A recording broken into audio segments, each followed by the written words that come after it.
El príncipe. De Nicolás Maquiavelo. Capítulo 1. De las distintas clases de principados y de la forma en que se adquieren. Todos los estados, todas las dominaciones que han ejercido y ejercen soberanía sobre los hombres, han sido y son repúblicas o principados. Los principados son, o hereditarios, cuando una misma familia ha reinado en ellos largo tiempo, o nuevos. Los nuevos, o lo son del todo, como lo fue Milán bajo Francisco Sforza, o son como miembros agregados al estado hereditario del príncipe que los adquiere, como es el reino de Nápoles para el rey de España. Los dominios así adquiridos están acostumbrados a vivir bajo un príncipe o a ser libres, y se adquieren por las armas propias o por las ajenas, por la suerte o por la virtud. Capítulo 2. De los principados hereditarios. Dejaré a un lado el discurrir sobre las repúblicas porque ya en otra ocasión lo he hecho extensamente.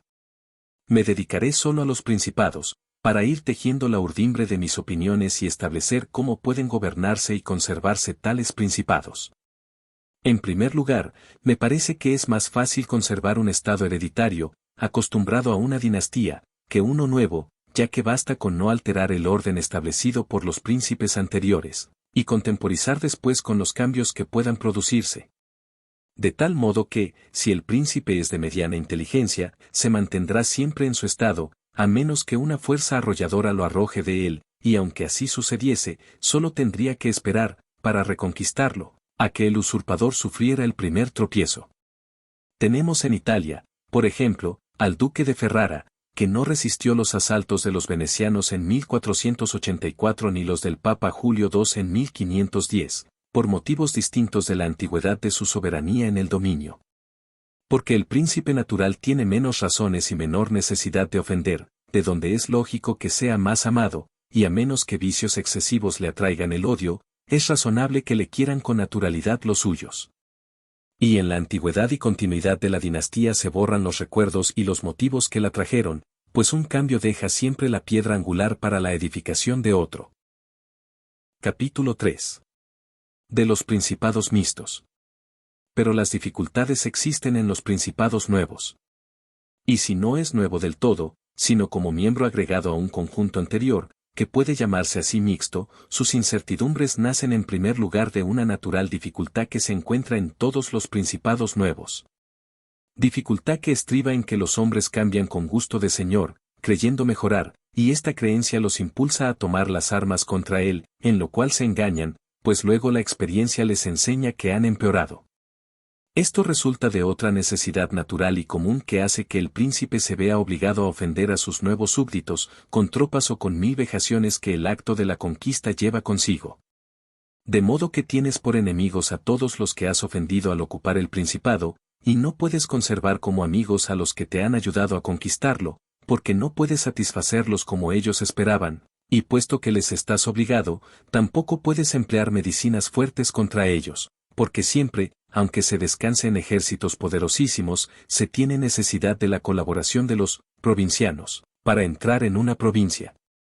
Por estas razones, Luis XII, rey de Francia, ocupó rápidamente a Milán, y rápidamente lo perdió, y bastaron la primera vez para arrebatársele las mismas fuerzas de Ludovico, porque los pueblos que le habían abierto las puertas, al verse defraudados en las esperanzas que sobre el bien futuro habían abrigado, no podían soportar con resignación las imposiciones del nuevo príncipe. Bien es cierto que los territorios rebelados se pierden con más dificultad cuando se conquistan por segunda vez, porque el Señor, aprovechándose de la rebelión, vacila menos en asegurar su poder castigando a los delincuentes, vigilando a los sospechosos y reforzando las partes más débiles. De modo que, si para hacer perder Milán a Francia bastó la primera vez con duque Ludovico que hiciese un poco de ruido en las fronteras, para hacérselo perder la segunda se necesitó que todo el mundo se concertase en su contra, y que sus ejércitos fuesen aniquilados y arrojados de Italia, lo cual se explica por las razones antedichas. Desde luego, Francia perdió a Milán tanto la primera como la segunda vez. Las razones generales de la primera ya han sido discurridas, quedan ahora las de la segunda, y queda el ver los medios de que disponía o de que hubiese podido disponer alguien que se encontrara en el lugar de Luis XII para conservar la conquista mejor que él.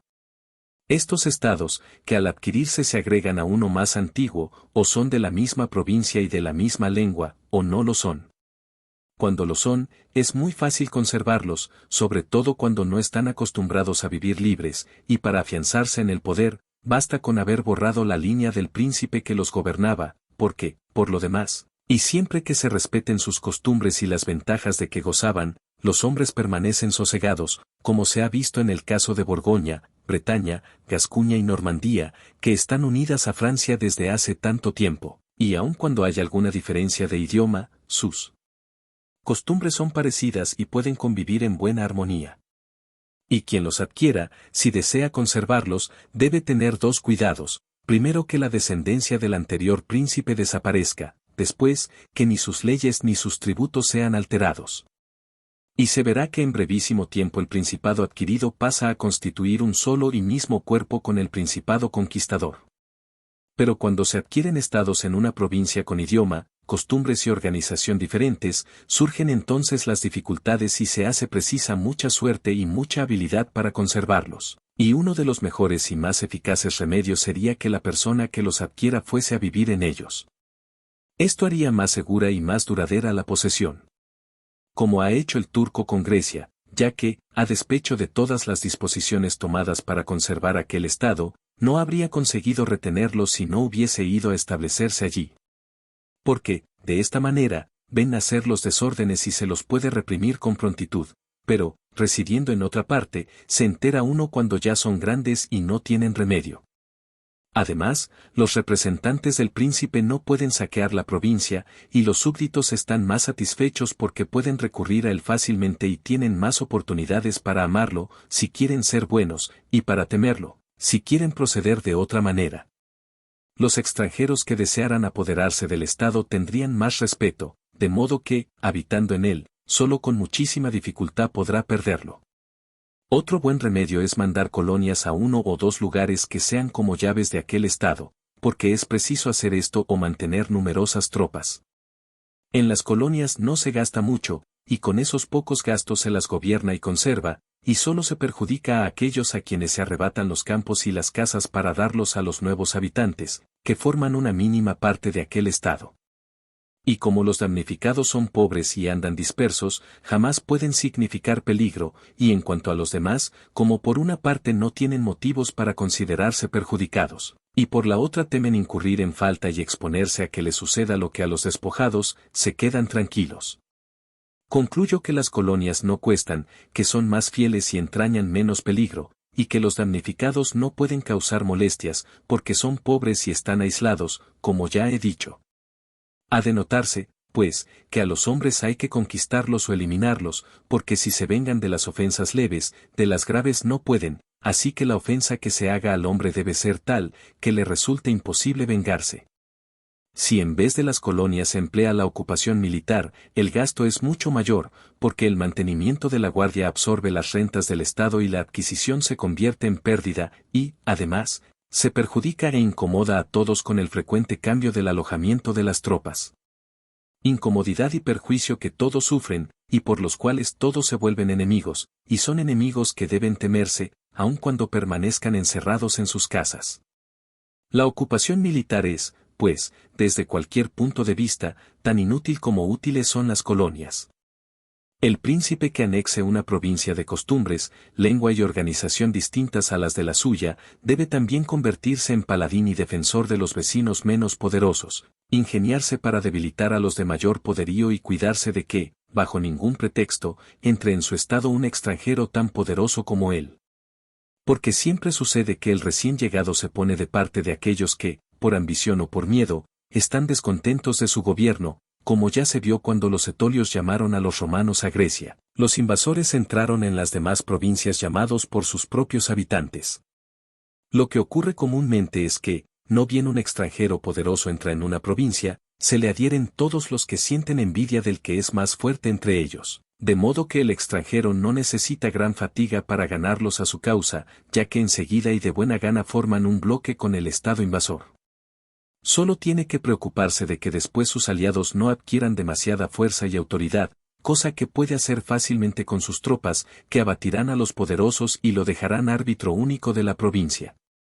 El que, en lo que a esta parte se refiere, no gobierne bien perderá muy pronto lo que hubiere conquistado, y aun cuando lo conserve, tropezará con infinitas dificultades y obstáculos. Los romanos, en las provincias de las cuales se hicieron dueños, observaron perfectamente estas reglas. Establecieron colonias, respetaron a los menos poderosos sin aumentar su poder, avasallaron a los poderosos y no permitieron adquirir influencia en el país a los extranjeros poderosos. Y quiero que me baste lo sucedido en la provincia de Grecia como ejemplo.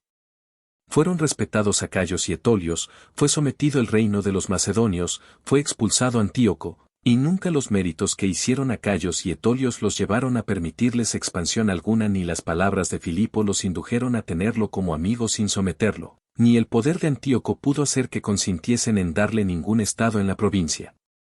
Los romanos hicieron en estos casos lo que todo príncipe prudente debe hacer, lo cual no consiste simplemente en preocuparse de los desórdenes presentes, sino también de los futuros y de evitar los primeros a cualquier precio. Porque previniéndolos a tiempo se pueden remediar con facilidad, pero si se espera que progresen, la medicina llega a deshora, pues la enfermedad se ha vuelto incurable. Sucede lo que los médicos dicen del tísico, que al principio su mal es difícil reconocer, pero fácil de curar, mientras que, con el transcurso del tiempo, al no haber sido conocido ni atajado, se vuelve fácil de conocer, pero difícil de curar. Así pasa en las cosas del Estado, los males que nacen en él, cuando se los descubre a tiempo, lo que solo es dado al hombre sagaz, se los cura pronto, pero ya no tienen remedio cuando, por no haberlos advertido, se los deja crecer hasta el punto de que todo el mundo los ve. Pero como los romanos vieron con tiempo los inconvenientes, los remediaron siempre y jamás les dejaron seguir su curso por evitar una guerra, porque sabían que una guerra no se evita, sino que se difiere para provecho ajeno. La declararon, pues, a Filipo y a Antíoco en Grecia, para no verse obligados a sostenerla en Italia, y aunque entonces podían evitarla tanto en una como en otra parte, no lo quisieron. Nunca fueron partidarios de ese consejo, que está en boca de todos los sabios de nuestra época, hay que esperarlo todo del tiempo. Prefirieron confiar en su prudencia y en su valor, no ignorando que el tiempo puede traer cualquier cosa consigo, y que puede engendrar tanto el bien como el mal, y tanto el mal como el bien. Pero volvamos a Francia y examinemos si se ha hecho algo de lo dicho. Hablaré, no de Carlos, sino de Luis, es decir, de aquel que, por haber dominado más tiempo en Italia, nos ha permitido apreciar mejor su conducta. Y se verá cómo ha hecho lo contrario de lo que debe hacerse para conservar un estado de distinta nacionalidad. El rey Luis fue llevado a Italia por la ambición de los venecianos, que querían, gracias a su intervención, conquistar la mitad de Lombardía.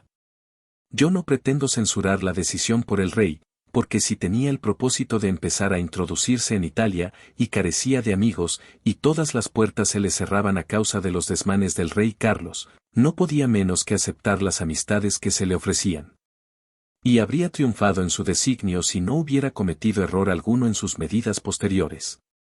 Conquistada, pues, la Lombardía, el rey pronto recobró para Francia la reputación que Carlos le había hecho perder.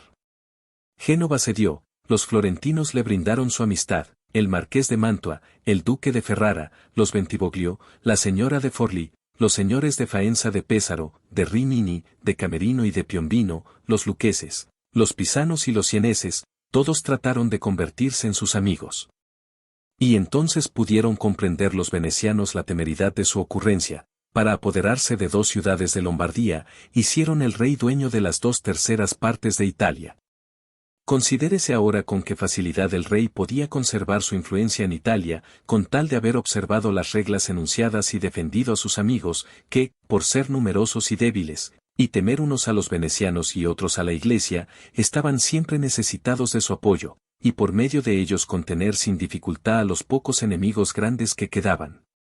Pero pronto obró al revés en Milán, al ayudar al Papa Alejandro para que ocupase la Romaña. No advirtió de que con esta medida perdía a sus amigos y a los que se habían puesto bajo su protección, y al par que debilitaba sus propias fuerzas, engrandecía a la Iglesia, añadiendo tanto poder temporal al espiritual, que ya bastante autoridad le daba. Y cometido un primer error, hubo que seguir por el mismo camino, y para poner fin a la ambición de Alejandro e impedir que se convirtiese en señor de Toscana, se vio obligado a volver a Italia. No le bastó haber engrandecido a la Iglesia y perdido a sus amigos, sino que, para gozar tranquilo del reino de Nápoles, lo compartió con el rey de España, y donde él era antes árbitro único, puso un compañero para que los ambiciosos y descontentos de la provincia tuviesen a quien recurrir, y donde podía haber dejado a un rey tributario llamó a alguien que podía echarlo a él. El ansia de conquista es, sin duda, un sentimiento muy natural y común, y siempre que lo hagan los que pueden, antes serán alabados que censurados, pero cuando intentan hacerlo a toda costa los que no pueden, la censura es lícita.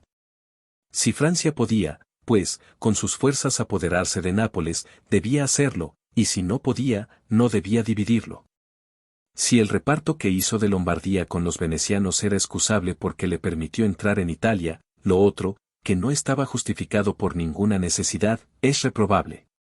Luis cometió, pues, 5 faltas, aniquiló a los débiles, aumentó el poder de un poderoso de Italia, introdujo en ella a un extranjero más poderoso aún, no se estableció en el territorio conquistado y no fundó colonias. Y, sin embargo, estas faltas, por lo menos en vida de él, podían no haber traído consecuencias desastrosas si no hubiese cometido la sexta, la de despojar de su estado a los venecianos. Porque, en vez de hacer fuerte a la Iglesia y de poner a España en Italia, era muy razonable y hasta necesario que lo sometiese, pero cometido el error, nunca debió consentir en la ruina de los venecianos, pues poderosos como eran, habrían mantenido a los otros siempre distantes de toda acción contra Lombardía, ya porque no lo hubiesen permitido sino para ser ellos mismos los dueños, ya porque los otros no hubiesen querido arrebatársela a Francia para dársela a los venecianos, y para atacar a ambos a la vez les hubiera faltado audacia. Y si alguien dijese que el rey Luis cedió la Romaña a Alejandro y el reino a España para evitar la guerra, contestaría con las razones arriba enunciadas, que para evitar una guerra nunca se debe dejar que sin desorden siga su curso, porque no se la evita, sino se la posterga en perjuicio propio. Y si otros alegasen que el rey había prometido al Papa ejecutar la empresa en su favor para obtener la disolución de su matrimonio y el capelo de Rouen, respondería con lo que más adelante se dirá acerca de la fe de los príncipes y del modo de observarla. El rey Luis ha perdido, pues, la Lombardía por no haber seguido ninguna de las normas que siguieron los que conquistaron provincias y quisieron conservarlas. No se trata de milagro alguno, sino de un hecho muy natural y lógico.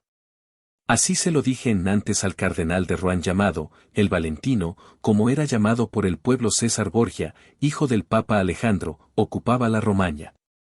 Como me dijera el cardenal de Rouen que los italianos no entendían nada de las cosas de la guerra, yo tuve que contestarle que los franceses entendían menos de las que se refieren al Estado, porque de lo contrario no hubiesen dejado que la Iglesia adquiriese tanta influencia. Y ya se ha visto cómo, después de haber contribuido a crear la grandeza de la Iglesia y de España en Italia, Francia fue arruinada por ellas. De lo cual se infiere una regla general que rara vez o nunca falla, que el que ayuda a otro a hacerse poderoso causa su propia ruina. Porque es natural que el que se ha vuelto poderoso recele de la misma astucia o de la misma fuerza gracias a las cuales se lo ha ayudado.